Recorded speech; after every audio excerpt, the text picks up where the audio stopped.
je pense que la crise Covid a probablement exacerbé cette défiance-là. On a perçu qu'on était une société beaucoup plus fragile qu'on ne le pensait probablement. Fragilité à la fois sanitaire, mais également fragilité économique, fragilité démocratique sur la manière de prendre des décisions. Donc je pense que cette fragilité, elle a été perçue par beaucoup de monde, à la fois par les décideurs, mais également par l'ensemble de nos concitoyens. Puis d'autre part, il y a des décisions qui ont été prises dont on sait a posteriori qu'elles n'étaient pas totalement rationnelles, dont on a cru a priori qu'elles étaient les bonnes. Par exemple, le port du masque à l'air libre, etc., qui sont des décisions qu'on prendrait sans doute différemment aujourd'hui si la même épidémie se présentait de la même manière. Et puis tout ça s'inscrit dans un contexte dans lequel le Covid n'est pas arrivé complètement à n'importe quel moment de la vie de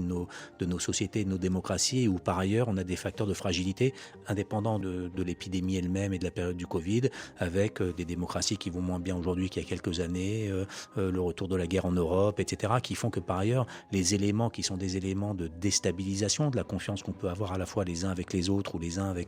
avec nos décideurs ou nos politiques ne sont pas simplement de la déstabilisation liée au Covid, mais se cumulent à d'autres, et probablement que l'élection récente aux États-Unis montre que les facteurs de déstabilisation ou d'incertitude se cumulent les uns aux autres.